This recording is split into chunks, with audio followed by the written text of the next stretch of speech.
کیا معاملہ ہے جلدی بتاؤ، ٹائیگر کی توقع کے عین مطابق ریڈو نے انتہائی اشتیاق آمیز لہجے میں کہا۔ اس کا لہجہ بھی پہلے سے یکسر بدل گیا تھا۔ تم آؤ تو صحیح، ایسے موقع بار بار نہیں آیا کرتے۔ آؤ، صرف چند منٹ لگیں گے اور $25 لاکھ کا گارنٹیڈ چیک ابھی مل سکتا ہے۔ باقی $25 لاکھ کا چیک سودے کی تکمیل کے بعد، ٹائیگر نے مسکراتے ہوئے کہا تو ریڈو کے چہرے پر جیسے روشنی پھیل گئی۔ ٹائیگر جانتا تھا کہ $50 لاکھ اس ریڈو کے لیے بہت بڑی رقم تھی، اور پھر وہ دونوں پارکنگ میں موجود کار تک پہنچ گئے۔ بیٹھو، ٹائیگر نے اس کے لیے کار کا عقبی دروازہ کھولتے ہوئے کہا، اور ریڈو اپنی بھاری جسم سمیت جیسے ہی مڑ کر اندر بیٹھنے لگا، ٹائیگر کا دوسرا ہاتھ بجلی کی سی تیزی سے حرکت میں آیا اور مشین پسٹل کا دستہ پوری قوت سے کار میں بیٹھتے ہوئے ریڈو کے سر پر پڑا، اور وہ ہلکی سی چیخ مار کر اوندھے منہ سیٹ پر گرا اور پھر پلٹ کر دونوں سیٹوں کے درمیان گر کر ساکت ہو گیا۔ ٹائیگر کو اس کی جسامت اور سخت جانی کا پوری طرح علم تھا، اور اسے یہ بھی معلوم تھا کہ یہاں کسی بھی وقت کوئی آ سکتا ہے، اس لیے اس نے پہلی ضرب ہی اس قدر بھرپور و طاقت سے لگائی تھی کہ ایک ہی ضرب کافی ثابت ہوئی۔ ٹائیگر نے تیزی سے آگے بڑھ کر ڈرائیونگ سیٹ کا دروازہ کھولا اور اندر بیٹھ گیا۔ اس بات کی تسلی تھی کہ یہاں پارکنگ بوائے نہ تھا، اس لیے کسی نے اسے یہ حرکت کرتے نہ دیکھا تھا۔ تھوڑی دیر بعد اس کی کار کمپاؤنڈ گیٹ سے باہر نکل کر تیزی سے مڑی اور پھر دوڑتی ہوئی دارالحکومت کی طرف بڑھتی چلی گئی۔ اسے معلوم تھا کہ ریڈو خاصا سخت جان آدمی ہے، اس لیے وہ دارالحکومت پہنچنے سے پہلے ہی ہوش میں آ جائے گا، اس لیے وہ راستے میں ہی سے پوچھ گچھ کرنا چاہتا تھا۔ پھر اسے کچھ فاصلے پر ایک کھنڈر نما عمارت نظر آ گئی۔ عمارت کے باہر ایک بڑا سا بورڈ بھی موجود تھا۔ ٹائیگر نے کار کا رخ موڑا اور چند لمحوں بعد وہ اس عمارت کی سائڈ پر پہنچ گیا۔ عمارت شاید آثار قدیمہ کی تحویل میں تھی اور خاصی وسیع اور عریض تھی، شاید کوئی پرانا مقبرہ تھا۔ اس نے کار کی سائیڈ سیٹ اٹھا کر نیچے باکس میں موجود ٹارچ اور رسی کا بھنڈا نکالا، اور پھر ٹارچ لے کر وہ کار سے اترا اور اس نے ٹارچ جلا کر عمارت کا جائزہ لینا شروع کر دیا۔ واقعی کوئی پرانا مقبرہ تھا جس کی چھت سلامت تھی۔ ٹائیگر واپس مڑا اور پھر اس نے کار کا عقبی دروازہ کھول کر ریڈو کو کھینچ کر باہر نکالا اور پھر کاندھے پر ڈال کر اس کمرے میں لے آیا۔ پھر فرش پر لٹا کر اس نے اسے منہ کے بل کیا اور اس کے دونوں ہاتھ اس کے عقب میں رسی سے باندھ دیے۔ اس کے بعد اس نے رسی کی مدد سے اس کے دونوں پیر بھی ایک دوسرے سے کراس کر کے باندھ دیے۔ چلتی ہوئی ٹارچ کو وہ اس انداز میں رکھ چکا تھا کہ روشنی ان دونوں پر پڑ رہی تھی۔ ریڈو کو اس نے دیوار کے ساتھ پش لگا کر بٹھا دیا اور پھر ایک ہاتھ اس کے کاندھے پر رکھا اور دوسرے ہاتھ سے اس کے چہرے پر زوردار تھپڑ مارنے شروع کر دیے۔ چوتھے یا پانچویں تھپڑ پر ریڈو چیختا ہوا ہوش میں آ گیا۔ اس نے ہوش میں آتے ہی اٹھنے کی کوشش کی، لیکن ظاہر ہے بندہ ہونے کی وجہ سے وہ اٹھ سکنے میں کامیاب نہ ہو سکا۔ ٹائیگر جانتا تھا کہ ریڈو سخت جان جرائم پیشہ آدمی ہے، اس لیے وہ ڈاکٹر افضل کی طرح آسانی سے زبان نہ کھولے گا۔ اس نے کوٹ کی اندرونی جیب سے تیز دھار باریک سا خنجر نکالا۔ تم ٹائیگر، یہ سب کیا ہے؟ کیا مطلب؟ ریڈو نے ٹارچ کی روشنی میں سامنے کھڑے ٹائیگر کو دیکھ کر کہا، تم نے ہسپتال میں عمران صاحب کو ہلاک کرانے کی سازش نک کے ساتھ مل کر کی، اور تھامس عمران صاحب کو ہلاک کر دینے میں کامیاب ہو گیا۔ یہ بتاؤ کہ تھامس اب کہاں ہے اور تم نے کس کے کہنے پر یہ کام کرایا تھا؟ ٹائیگر نے کہا، یہ سب غلط ہے، میں نے تو ایسی کوئی سازش نہیں کی۔ ریڈو نے جواب دیا۔ اوکے، پھر بھگتو، ٹائیگر نے جھکتے ہوئے کہا، اور دوسرے لمحے مقبرے کا وہ کمرہ ریڈو کے حلق سے نکلنے والی چیخ سے گونج اٹھا۔ لیکن ابھی چیخ کی بازی گشت موجود تھی کہ ٹائیگر کا ہاتھ ایک بار پھر گھما اور کمرہ ایک بار پھر ریڈو کی چیخ سے گونج اٹھا۔ اب تم خود ہی سب کچھ بتا دو گے، ٹائیگر نے کہا۔ اس کے ساتھ ہی اس نے چھونک کر خنجر کو ریڈو کے لباس سے صاف کیا۔ یہ تم نے کیا کیا؟ یہ ریڈو نے کرہاتے ہوئے کہا۔ ابھی تو کچھ ہی نہیں کیا، ٹائیگر نے خنجر کو واپس جیب میں ڈالتے ہوئے کہا۔ اس کے ساتھ ہی اس نے مڑی ہوئی انگلی کا ایک بورڈ کی پیشانی پر ابھری ہوئی رگ پر مار دیا اور ریڈو کا چہرہ یکلخت مسخ ہو گیا۔ اس کا جسم بندہ ہو جانے کی باوجود پوری طرح بھڑکنے لگا۔ بولو، کہاں ہے تھامس؟ بولو، ٹائیگر نے گھٹراتے ہوئے کہا۔ مجھے نہیں معلوم، ریڈو نے رک رک کر کہا، لیکن ٹائیگر نے جھک کر اس کی پیشانی پر ایک بار پھر مڑی ہوئی انگلی کا ہک مار دیا اور اس بار ریڈو کے حلق سے تیز چیخ نکلی اور اس کا پورا چہرہ پسینے میں ڈوب گیا۔ آنکھیں ابل کر باہر کو نکل آئی تھی اور پورا جسم کانپنے لگ گیا تھا۔ بولو، کہاں ہے تھامس؟ بولو، ٹائیگر نے غراتے ہوئے کہا۔ وہ کافرستان چلا گیا ہے، چارٹرڈ طیارے سے کافرستان چلا گیا ہے، ریڈو نے رک رک کر کہا، لیکن اس کے بولنے کا انداز بتا رہا تھا کہ وہ اب لاشعوری طور پر بول رہا ہے۔ اس وقت کہاں ہے وہ؟ بولو، ٹائیگر نے تیز لہجے میں کہا۔ شارنگ ہوٹل میں، وہ وہاں ٹھہر کر کئی دن تفریح کرے گا، ریڈو نے جواب دیتے ہوئے کہا۔ تم نے کس کے کہنے پہ یہ کام کیا ہے؟ بولو، ٹائیگر نے غراتے ہوئے کہا۔ فارما ایکڈیمین فارما کی چیف جیکسن نے یہ کام دیا تھا، وہ میرا دوست رہا ہے، بہت بڑی اور طاقتور یہودی تنظیم ہے فارما، اسرائیل کا صدر بھی فارما سے اپنے کام کراتا ہے۔ ریڈو جب بولنے پر آیا تو خود ہی بولتا چلا گیا۔ تم بھی یہودی ہو؟ ٹائیگر نے خیال کے تحت پوچھا۔ ہاں، مگر میں نے یہاں سب سے یہ بات چھپائی ہوئی ہے، ریڈو نے کہا تو ٹائیگر نے جیب سے مشین پسٹل نکالا اور پھر آگے بڑھ کر اس نے پسٹل کی نال ریڈو کی پیشانی پر رکھ کر ٹریگر دبا دیا اور ریڈو کی کھوپڑی سینکڑوں حصوں میں تقسیم ہو گئی اور دھماکہ بھی زیادہ گونجدار نہ تھا۔ ٹائیگر نے مشین پسٹل واپس جیب میں ڈالا اور چھپ کر ریڈو کی رسیاں کھول دی اور پھر رسی کا بنڈل بنا کر اس نے ٹارچ اٹھائی اور چند لمحوں بعد وہ اپنی کار میں بیٹھا دارالحکومت کی طرف بڑھا چلا جا رہا تھا۔ گوشت سے معلوم تھا کہ بلیک ڈاگ کلب میں موجود تمام افراد نے اسے ریڈو کے ساتھ جاتے ہوئے دیکھا تھا اور خود بلیک ڈاگ نے بھی، اس لیے جب اس کی لاش اس انداز میں ملے گی تو وہ سمجھ آئیں گے کہ ریڈو کو ٹائیگر نے ہی ہلاک کیا ہے۔ لیکن اسے انڈر ورلڈ کے اس اصول کا بھی بخوبی علم تھا کہ ایسے معاملات میں کوئی بھی پولیس کو اس بارے میں کچھ نہیں بتائے گا۔ باقی رہے ریڈو کے کلب کے لوگ تو وہ کلب اور ریڈو کے بزنس پر قبضہ کرنا زیادہ بہتر سمجھیں گے۔ زیر زمین دنیا ایسی باتوں پر کوئی توجہ نہیں دیا کرتی، وہ مستقبل کو دیکھتے ہیں اور بس۔ لیکن اب وہ سوچ رہا تھا کہ تھامس کی تلاش میں کافرستان جائے یا نہیں۔ پھر اس نے فیصلہ کیا کہ پہلے وہ عمران صاحب کو تفصیلی رپورٹ دے گا، اس کے بعد آئندہ کے کسی اقدام کے بارے میں فیصلہ کرے گا۔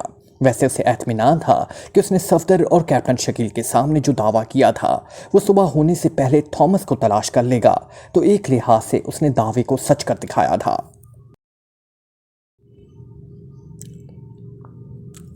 عظیم کالونی کی ایک چھوٹی سی کوٹھی کے ایک کمرے میں اس وقت مچلی اور چارلی دونوں موجود تھے۔ انہیں پاک ایشیا پہنچے ہوئے آج دوسرا دن تھا۔ کیونکہ طویل پرواز نے انہیں تھکا دیا تھا، اس لیے پہلے روز تو وہ صرف آرام ہی کرتے رہے۔ یہ کوٹھی انہوں نے وائٹ برڈ کلب کے مالک اور جنرل مینیجر ولسن کے ذریعے حاصل کی تھی۔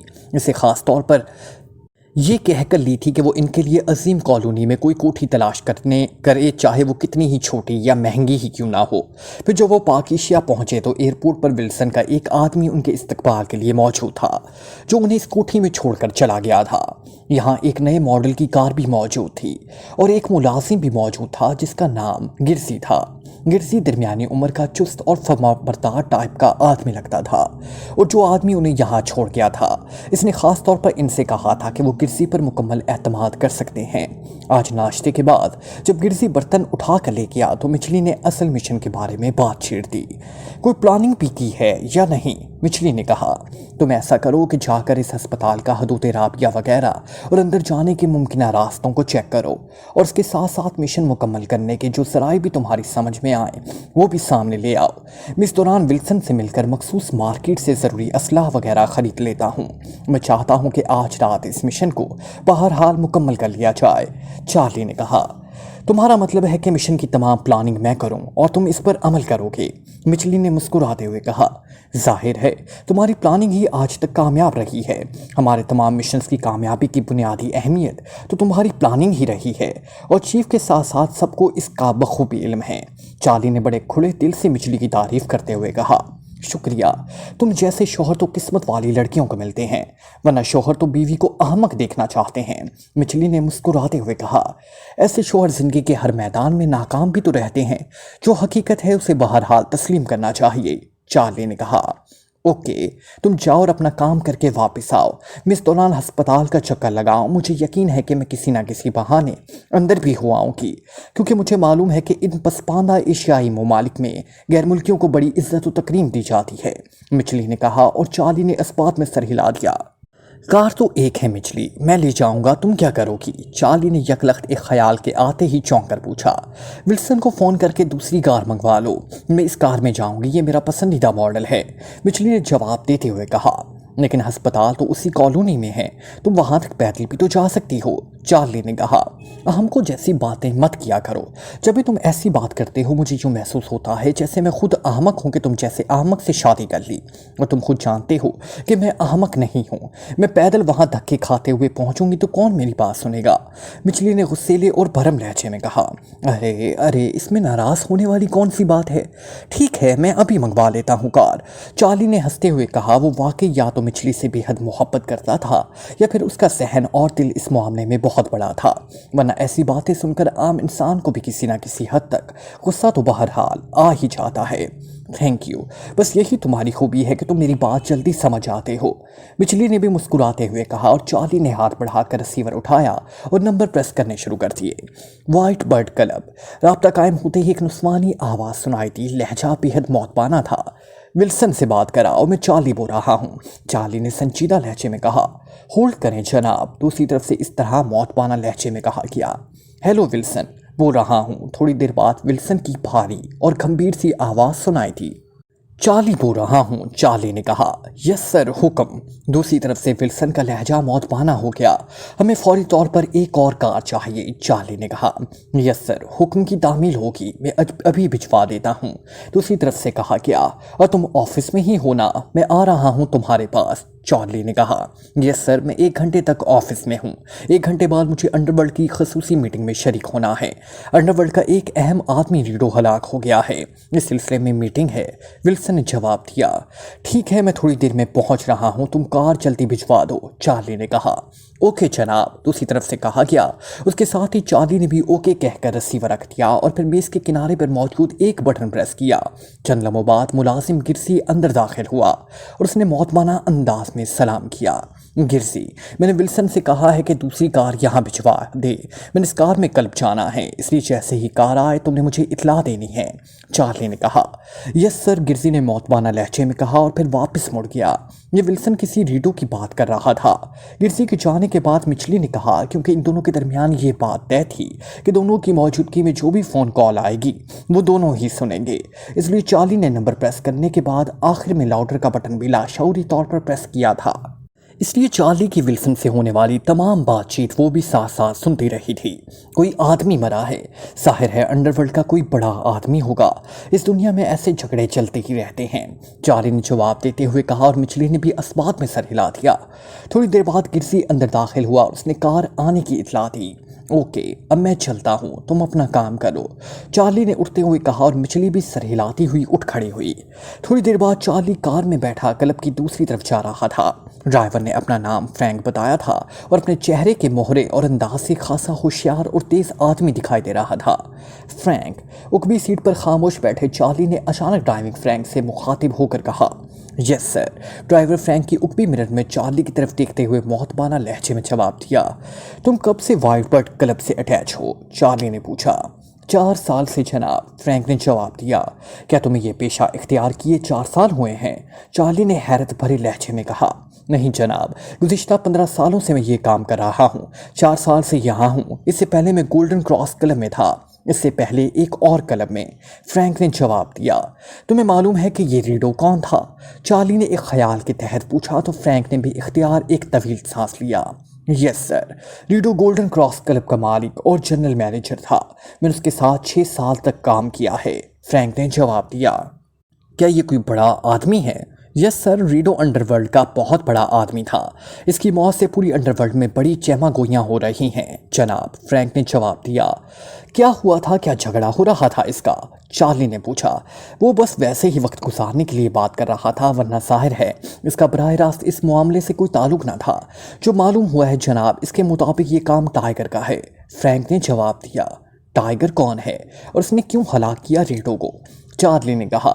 جہاں تک ہم لوگوں تک بات پہنچی ہے جناب، اس کے مطابق ریڈو نے کسی بڑی غیر ملکی تنظیم کے کہنے پر ٹائیگر کے استاد عمران کو ہسپتال میں ہلاک کر دیا تھا، اور ٹائیگر اپنے استاد کا انتقام لینے کے لیے ریڈو تک پہنچ گیا۔ اس وقت ریڈو بلیک ڈاگ کلب میں تھا، ٹائیگر اسے وہاں اپنے ساتھ لے گیا اور پھر ریڈو کی لاش ایک ویران مقبرے میں پڑی ملی، اس کی کھوپڑی میں گولی ماری گئی تھی، فرینک نے تفصیل بتاتے ہوئے کہا۔ تم نے کیا نام لیا؟ عمران؟ کیا واقعی ہی تم نے یہی نام لیا ہے؟ چارلی نے حیرت بھرے لہجے میں کہا۔ اس کے خواب و خیال میں بھی نہ تھا کہ اس چکر میں عمران کا نام آ جائے گا۔ یس سر، سنا ہے کہ وہ بہت بڑا سیکریٹ ایجنٹ ہے اور ٹائگر اس کا شاگرد ہے، فرینک نے جواب دیا، اور چارلی کے ذہن میں چیف جیکسن کی بتائی ہوئی تفصیل آ گئی کہ تھامس کو اس نے ریڈو کا پتہ بتایا تھا اور تھامس اپنے طور پر مشن مکمل کر کے کافرستان چلا گیا، لیکن بعد میں پتہ چلا کہ اس عمران نے یہ سارا ڈرامہ کیا تھا اور اس عمران کے خاتمے کے لیے اب چارلی یہاں آیا تھا۔ یہ ٹائگر کوئی بہت بڑا بدماش ہے، چارلی نے کہا۔ وہ بڑے بڑے کام کرتا ہے، ویسے انڈر ورلڈ میں بھی گھومتا رہتا ہے، بڑا ماہر قسم کا فائٹر ہے جناب۔ یہ بھی معلوم ہوا ہے کہ بلیک ڈاگ کلب میں مائٹی کا جو پاکیشیا کا نمبر 1 فائٹر سمجھا جاتا ہے، اس سے جھگڑا ہو گیا اور ٹائگر نے اس مائٹی کے دونوں بازو اور ٹانگیں توڑ دی، فرینک نے جواب دیا۔ تو اب یہ میٹنگ اس ٹائگر کے خلاف ہو رہی ہوگی، چارلی نے کہا۔ یہ تو مجھے معلوم نہیں جناب، فرینک نے جواب دیا، اور چارلی نے اسبات میں سر ہلا دیا۔ اس نے سیٹ کی پشت سے کمر لگائی اور پھر آنکھیں بند کر لی۔ یہ اس کا خاص انداز تھا، جب بھی اسے کسی معاملے میں سوچنا ہوتا تو وہ اس انداز میں سوچا کرتا تھا، اور اب سوچ رہا تھا کہ پہلے اس ٹائگر کا خاتمہ کرے یا عمران کے خلاف کارروائی کرے، کیونکہ اب اسے خطرہ لاحق ہو گیا تھا کہ کہیں اس ٹائگر نے، جس نے انڈر ورلڈ کے اتنے بڑے آدمی کا خاتمہ کر دیا ہے، ان کا سراغ نہ لگا لے۔ اور پھر چند لمحوں بعد اس نے آنکھیں کھولی تو وہ اس نتیجے پر پہنچ چکا تھا کہ اسے ادھر ادھر الجھنے کی بجائے اپنے مشن پر توجہ کرنی چاہیے۔ اگر کسی بھی صورت میں یہ ٹائگر سامنے آیا تو پھر اس سے بھی نپٹ لیا جائے گا۔ تھوڑی دیر بعد کار وائٹ برڈ کلب میں پہنچ گئی۔ ڈرائیور فرینک نے اسے ولسن کے آفس تک پہنچایا۔ ولسن لمبے قد اور ورزشی جسم کا گریٹ لینڈ نژاد آدمی تھا۔ وہ اپنے چہرے مہرے سے ہی جرائم کی دنیا کا آدمی دکھائی دیتا تھا۔ وہ اپنے چہرے مہرے سے ہی سارا کچھ نظر آ رہا تھا۔ اس کے چہرے اور آنکھوں میں ایک مخصوص قسم کی سختی نمایاں تھی۔ یس سر، آپ فرمائیں میں کیا خدمت کر سکتا ہوں؟ ولسن نے رسمی ہیلو ہائی کرنے کے بعد شراب کا جام بنا کر چارلی کے سامنے رکھتے ہوئے کہا۔ چارلی جانتا تھا کہ ولسن فارما کی وجہ سے اس کی اس قدر عزت کر رہا ہے، ورنہ شاید اس سے ملنے سے ہی انکار کر دیتا۔ میں نے کچھ خصوصی ساخت کا اسلحہ لینا ہے اور میں یہاں کی مارکیٹ کے بارے میں کچھ نہیں جانتا، چارلی نے شراب کی چسکی لیتے ہوئے کہا۔ آپ کو جانے کی کیا ضرورت ہے؟ آپ مجھے لسٹ دیں، اسلحہ آپ تک پہنچ جائے گا۔ چیف نے مجھے آپ کی خدمت کا حکم دیا ہے اور میں حاضر ہوں، ولسن نے جواب دیا۔ کاغذ اور قلم مجھے دیں، میں لسٹ بنا دیتا ہوں، چارلی نے کہا تو ولسن نے میز پر موجود پیڈ اٹھا کر اس کے سامنے رکھ دیا اور پھر قلم دان میں سے ایک بال پوائنٹ نکال کر وہ بھی اس کے سامنے رکھ دی۔ تھینک یو، آپ واقعی ہی بھرپور تعاون کر رہے ہیں، میں چیف سے آپ کی خصوصی تعریف کروں گا، چارلی نے بال پوائنٹ اٹھاتے ہوئے مسکرا کر کہا۔ تھینک یو، ولسن نے بھی مسکراتے ہوئے جواب دیا اور چارلی کاغذ پر لسٹ بنانے میں مصروف ہو گیا۔ اس نے کاغذ پر 5 آئٹم لکھے اور پھر کاغذ ولسن کی طرف بڑھا دیا۔ ولسن نے ایک نظر کاغذ پر ڈالی اور پھر ریسیور اٹھا کر اس نے یکے بعد دیگرے 2 بٹن پریس کر دیے۔ راس کو بھیجو میرے پاس، ولسن نے کہا اور ریسیور رکھ دیا۔ تھوڑی دیر بعد دروازہ کھلا اور ایک نوجوان اندر داخل ہوا۔ راس، یہ لسٹ لو اور اعلیٰ کوالٹی کا یہ اسلحہ لے کر آؤ۔ میں اگر یہاں موجود نہ ہوں تو فرینک ڈرائیور سے کہنا کہ وہ یہ اسلحہ جناب چارلی کی رہائش گاہ پر پہنچا دے، ولسن نے کہا۔ یس سر، راس نے کاغذ لے کر ایک نظر سے دیکھا اور پھر سر ہلاتا ہوا مڑ کر کمرے سے باہر چلا گیا۔ اسلحہ پہنچ جائے گا سر، اور کوئی خدمت؟ ولسن نے مسکراتے ہوئے کہا۔ یہ ٹائگر کون ہے؟ اچانک چارلی نے کہا تو ولسن بے اختیار اچھل پڑا۔ اس کے چہرے پر حیرت کے تاثرات ابھر آئے تھے۔ آپ ٹائگر کو کیسے جانتے ہیں اور آپ نے اس کا نام کیوں لیا ہے؟ کوئی خاص بات؟ ولسن نے حیرت بھرے لہجے میں کہا۔ مجھ تک اطلاعات پہنچی ہیں کہ پہلے فارما ایجنٹ تھامس کی مدد یہاں ایک آدمی ریڈو نے کی تھی جو یہاں گولڈن کراس کلب کا مالک تھا، اور تھامس اپنے طور پر اس عمران کو ہلاک کر کے کافرستان چلا گیا تھا، لیکن بعد میں معلوم ہوا کہ یہ سب ڈرامہ تھا۔ عمران زندہ ہے اور ہم اسی مشن پر آئے ہیں، لیکن اس ریڈو کے خلاف اس عمران کے شاگرد ٹائگر نے کام کیا ہے اور اسے ہلاک کر دیا، اور تم نے خود ہی بتایا تھا کہ اس سلسلے میں تمہاری میٹنگ ہے، چارلی نے کہا۔ حیرت ہے کہ آپ تک یہ اطلاع پہنچ گئی۔ بہرحال آپ فارما کے سپر ایجنٹ ہیں، اس لیے آپ سب کچھ معلوم کر سکتے ہیں۔ ویسے ٹائگر واقعی انتہائی خطرناک سیکرٹ ایجنٹ عمران کا شاگرد ہے، اور وہ نہ جانے کس طرح ریڈو کا سراغ لگانے میں کامیاب ہو گیا اور اس نے اسے ہلاک کر دیا، لیکن ہماری میٹنگ ریڈو کے کلب اور اس کے بزنس کے سلسلے میں ہے، ٹائگر کے خلاف نہیں ہے، کیونکہ انڈر ورلڈ میں یہ سب کچھ تو چلتا رہتا ہے، ولسن نے کہا۔ تم اس ٹائگر کا خاتمہ کر سکتے ہو، چارلی نے کہا۔ ٹائگر کا خاتمہ؟ مگر کیوں؟ اس نے ہمارے خلاف تو کوئی کام نہیں کیا، ولسن نے کہا۔ ہمارے مشن مکمل کر لینے کے بعد ظاہر ہے اس نے جس طرح ریڈو کا سراغ لگا لیا اس طرح وہ تمہارا سراغ بھی لگا سکتا ہے، اس لیے کیا یہ بہتر نہیں کہ تم پہلے ہی اس کا خاتمہ کر دو؟ چارلی نے کہا۔ ایسی بات نہیں ہے جناب، ریڈو نے یقیناً کوئی حماقت کی ہوگی جس کی وجہ سے وہ نظروں میں آ گیا۔ ویسے اگر بعد میں ٹائیگر نے ہمارے خلاف کوئی ایکشن لیا تو ہم بھی اس کے خلاف ایکشن لیں گے، اس لیے ہمیں اس کی کوئی فکر نہیں، لیکن ہم اس کے خلاف خود بخود حرکت میں نہیں آ سکتے کیونکہ انڈر ورلڈ میں اس کا خاصا اثر ہے اور ہم آپ بیل مجھے مار والی کارروائی نہیں کرنا چاہتے، ولسن نے جواب دیتے ہوئے کہا۔ اوکے ٹھیک ہے، اب تم مجھے واپس رہائش گاہ پر پہنچا دو، چارلی نے کہا تو ولسن نے انٹرکام کے ذریعے کال کر کے فرینک کو بلایا، پھر اسے چارلی کو رہائش گاہ پر پہنچانے کا حکم دیا۔ تھوڑی دیر بعد چارلی ایک بار پھر فرینک کے ساتھ کار میں بیٹھا واپس جا رہا تھا۔ تم نے ٹائیگر کو دیکھا ہوا ہے فرینک؟ اچانک چارلی نے پوچھا۔ یس سر، کئی بار، فرینک نے جواب دیا۔ اس کا حلیہ کیا ہے، قد و قامت کی تفصیل کیا ہے؟ چارلی نے پوچھا تو فرینک چونک پڑا۔ آپ کیوں پوچھ رہے ہیں جناب؟ فرینک نے حیرت بھرے لہجے میں پوچھا۔ تم بتاؤ، ہو سکتا ہے کہ میں کوئی خاص کام اسے دینا پسند کروں، چارلی نے کہا تو فرینک نے اسبات میں سر ہلاتے ہوئے ٹائیگر کا حلیہ اور قد و قامت کے بارے میں بتا دیا۔ تمہیں معلوم ہے کہ ٹائیگر کہاں زیادہ اٹھتا بیٹھتا ہے؟ چارلی نے پوچھا۔ نہیں جناب، مجھے تو معلوم نہیں ہے، فرینک نے جواب دیا۔ اوکے ٹھیک ہے، چارلی نے جواب دیا اور پھر رہائش گاہ پر پہنچ کر اس نے فرینک کو کار سمیت واپس بھجوا دیا اور پھر تقریباً 2 گھنٹے بعد اس کا مطلوبہ اسلحہ بھی پہنچ گیا، لیکن مچلی ابھی تک واپس نہ آئی تھی اور وہ اس کا بے چینی سے انتظار کر رہا تھا۔ پھر مچلی کی واپسی تقریباً مزید 2 گھنٹے بعد ہوئی۔ کیا رہا مچلی، کوئی پلاننگ کر لی ہے تم نے یا نہیں؟ چارلی نے انتہائی بے چین سے لہجے میں کہا۔ اطمینان سے بیٹھو، پہلے مجھے ایک جام پی لینے دو، مچلی نے مسکراتے ہوئے کہا، پھر اس نے الماری سے بوتل نکال کر ایک جام بھرا اور پھر اطمینان سے چسکیاں لے کر شراب پینے لگی۔ چلو یہ بتا دو کہ مسئلہ حل بھی ہوا ہے یا نہیں، چارلی نے کہا تو مچلی بے اختیار ہنس پڑی۔ تو تمہارا کیا خیال تھا کہ مچلی کچھ نہیں کر سکتی؟ سمجھو میں کامیاب لوٹی ہوں، مچلی نے ہنستے ہوئے کہا تو چارلی کے چہرے پر اطمینان کی تاثرات ابھر آئے۔ تم بتاؤ، اسلحہ آ گیا ہے؟ مچلی نے جام میں موجود شراب کا آخری گھونٹ لیتے ہوئے کہا۔ ہاں پہنچ گیا ہے، چارلی نے جواب دیا۔ کیسی رہی ولسن سے ملاقات؟ مچلی نے پوچھا۔ وہ بہت اچھا اور تعاون کرنے والا آدمی ہے، میں چیف سے اس کی تعریف ضرور کروں گا، چارلی نے جواب دیا اور مچلی نے اسبات میں سر ہلا دیا۔ اب میں تمہیں بتاؤں کہ میں کیا کر آئی ہوں، مچلی نے کہا۔ اس کے ساتھ ہی اس نے جیکٹ کی جیب سے ایک طے شدہ کاغذ نکالا اور اسے کھول کر میز پر رکھ دیا۔ یہ کیا ہے؟ چارلی نے آگے کی طرف جھکتے ہوئے کہا۔ ہسپتال کا اندرونی نقشہ، مچلی نے کہا تو چارلی بے اختیار اچھل پڑا، اس کے چہرے پر شدید حیرت کے تاثرات ابھر آئے تھے۔ نقشہ؟ یہ تمہیں کہاں سے مل گیا اور وہ بھی اتنی جلدی؟ چارلی نے حیران ہو کر پوچھا۔ یہ ملا نہیں بلکہ بنایا گیا ہے، میں نے خود بنایا ہے، تمہیں معلوم تو ہے کہ میں سروے ڈپارٹمنٹ میں بھی کافی عرصہ کام کر چکی ہوں، اس لیے نقشہ بنانا میرے لیے کوئی مسئلہ نہیں، مچلی نے مسکراتے ہوئے کہا۔ کیا تم اندر گئی تھی؟ چارلی نے کہا۔ نہیں، یہ نقشہ اس ہسپتال کی ایک نرس نے بنوایا ہے، مچلی نے جواب دیا۔ نرس؟ کون نرس؟ کہاں مل گئی تھی تمہیں؟ چارلی نے حیرت بھرے لہجے میں کہا۔ میں وہاں گئی اور میں نے کار ایک پارکنگ میں روک دی اور ابھی میں کار سے اتر کر اس ہسپتال والی کوٹھی کی طرف بڑھنا ہی چاہتی تھی کہ ایک انانی نژاد عورت جس نے نرسوں کی یونیفارم پہنی ہوئی تھی پارکنگ کے ساتھ گزرنے لگی۔ میں نے اسے ہائے کہا تو وہ رک گئی۔ اس کا نام راسوگی تھا اور وہ ہسپتال میں ہیڈ نرس تھی اور گزشتہ 10 سالوں سے وہاں کام کر رہی ہے۔ میں نے اسے بتایا کہ میں سیاہ ہوں تو اس نے مجھے بتایا کہ وہ بہت قریب ہی ایک کوٹھی میں رہنے والی ایک مریض کو انجیکشن لگانے جاتی ہے۔ اس نے بتایا کہ اس کی واپسی نصف گھنٹے بعد ہو جائے گی، پھر وہ میرے ساتھ کسی قریب کیفے میں بیٹھ کر بات چیت کرے گی۔ میں نے اسے وہاں پارکنگ میں موجود اپنی کار دکھائی اور بتایا کہ میں اس کار میں بیٹھ کر اس کا انتظار کروں گی۔ چنانچہ وہ آگے چلے گئی اور میں وہاں کار میں بیٹھ گئی۔ پھر تقریباً 40 منٹ بعد وہ واپس آئی اور اس نے بتایا کہ اس کی ڈیوٹی کا ٹائم ختم ہونے والا ہے، اس لیے اگر میں تھوڑی دیر مزید انتظار کروں تو وہ یونیفارم اتار کر وہ لباس تبدیل کر کے آ جائے گی، پھر کہیں اطمینان سے بیٹھ کر بات چیت کی جا سکتی ہے۔ اور میرے ہاں کرنے پر وہ چلی گئی۔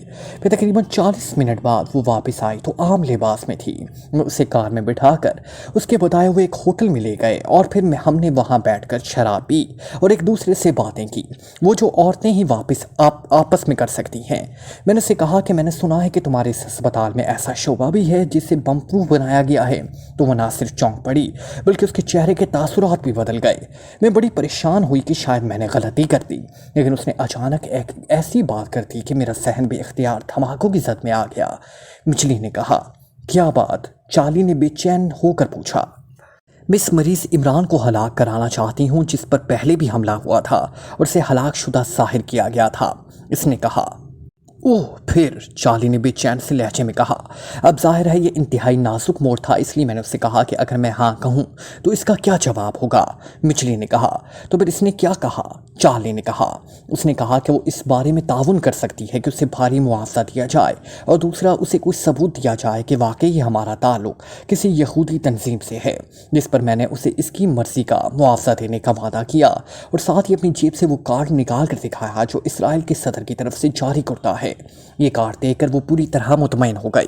پھر اس نے کہا کہ یہ باتیں یہاں ہوٹل میں نہیں کی جا سکتی، اس لیے وہ مجھے ساتھ لے کر دوبارہ اس کالونی میں آ گئی اور ایک کوٹھی میں لے گئی۔ یہ کوٹھی ہماری اس کوٹھی سے بھی چھوٹی تھی، اس میں اس کا کوئی دوست رہتا تھا جو ملک سے باہر گیا ہوا تھا اور کوٹھی کی چابی اس کے پاس تھی۔ یہاں ہم نے کھل کر بات چیت کی اور پھر $1,00,000 پر معاوضہ طے ہو گیا تو میں نے اسے گارانٹیڈ چیک بک سے $1,00,000 کا گارانٹیڈ چیک کاٹ کر دیا تو اس نے مجھے ہسپتال کا اندرونی نقشہ بھی بتانا شروع کر دیا۔ میں نے اسے بتایا کہ میں سروے ڈپارٹمنٹ میں کام کر چکی ہوں، اس لیے اگر وہ میری مدد کرے تو میں ہسپتال کا اندرونی نقشہ بنا سکتی ہوں، اس طرح ہمیں زیادہ فائدہ ہوگا۔ چنانچہ اس نے میری مدد شروع کر دی اور پھر اس کی مدد سے میں نے یہ نقشہ بنا لیا۔ مچلی نے مسلسل بولتے ہوئے کہا، ویری گڈ، تم نے سارا مسئلہ ہی حل کر دیا، ویری گڈ، چارلی نے بے ساختہ لہجے میں کہا تو مچلی کا چہرہ اپنی تعریف پر بے اختیار کھل اٹھا۔ تھینک یو، تمہیں تو معلوم ہے کہ میں کیسے کام کرتی ہوں، مچلی نے مسکراتے ہوئے کہا۔ اچھا، مزید کیا پلاننگ کی ہے تم نے؟ چارلی نے کہا۔ ارے ہاں، مجھے یہ تو بتانا یاد ہی نہیں رہا کہ راسوکی نے بتایا کہ اس سے پہلے جو حملہ ہوا تھا جو یقیناً تھامس نے کیا تھا، اس کے بعد پاکیشیا میں آنان کے سفیر جو خفیہ طور پر یہاں اسرائیل کے مفادات کو بھی دیکھتے ہیں، میں نے اس سے رابطہ کیا۔ راسوکی کو اس ہسپتال میں آنانی سفارت خانے نہیں لگوایا تھا کیونکہ اس ہسپتال میں پاکیشیا کی VIP شخصیات آتی ہیں، اس لیے راسوکی ان کے بارے میں اور جو گفتگو کرتے ہیں اس کی بریفنگ سفیر کو پہنچاتی رہتی ہے۔ سفیر نے اسے عمران کی ہلاکت کے بارے میں پوچھا تو اس نے اصل بات بتا دی۔ اس طرح اسرائیل کے صدر کو تھامس کی ناکامی کا علم ہوا اور پھر اسرائیل کے صدر نے چیف فالما کو اطلاع دے دی۔ اس کے نتیجے میں ہم یہاں موجود ہیں۔ دوسرے لفظوں میں راسوکی کی مخبری کی وجہ سے ہمیں اس مشن پر بھیجا گیا تھا، مچلی نے بتایا۔ حیرت ہے، بعض اوقات عجیب اتفاقات ہوتے ہیں۔ اب دیکھو یہ کیسا اتفاق ہے کہ جس وقت تم وہاں پہنچی اس وقت راسوکی کسی کو انجیکشن لگانے کے لیے وہاں سے گزری اور غیر ملکی ہونے کی وجہ سے تم نے اسے ہیلو ہائی کہہ دیا، ورنہ شاید اتنی آسانی سے یہ سب کچھ نہ ہو پاتا، چارلی نے کہا۔ ہاں، تمہاری بات درست ہے اور اس سے معلوم ہوتا ہے کہ ہم اس مشن میں یقیناً کامیاب رہیں گے، مچلی نے مسکراتے ہوئے کہا۔ اچھا بتاؤ کہ اس عمران تک پہنچنے کے لیے کون سا راستہ ہے اور کیا انتظامات ہونے چاہیے، چارلی نے آگے کی طرف جھکتے ہوئے کہا۔ یہ دیکھو، یہ نرسنگ ہاسٹل ہے، اس کے ساتھ ہی وہاں راسوکی کا باقاعدہ بڑا کوارٹر ہے اور اس بلڈنگ کے نیچے تہ خانے میں عمران موجود ہے، مچلی نے انگلی رکھ کر جگہوں کی باقاعدہ نشاندہی کرتے ہوئے کہا۔ ٹھیک ہے، لیکن ہم اندر کدھر سے داخل ہوں گے؟ چارلی نے پوچھا۔ ہسپتال کے اوپر میں موجود دیوار پر باقاعدہ خاردار تارے نصب ہیں جن میں کرنٹ بھی دوڑتا رہتا ہے اور الارم بھی لگے ہوئے ہیں، اس لیے دیوار کو کسی صورت میں اوپر سے کراس نہیں کیا جا سکتا۔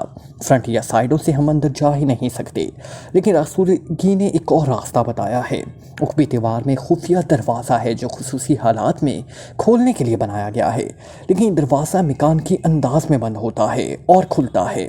اس کے لیے جو میکینیکل سسٹم وہاں نصب ہے اس میں 4 لفظ رکھے گئے ہیں، ان میں سے 2 لفظ اسے کھولنے کے لیے اور 2 اسے بند کرنے کے لیے۔ نرسیں اپنے دوستوں کو اندر لے جانے اور آنے کے لیے خفیہ طور پر راتیں باہر گزارنے کے لیے اس دروازے کا استعمال کرتی ہیں اور تقریباً تمام نرسوں کو ان الفاظ کا علم ہے۔ Like, comment, share, press the bell icon.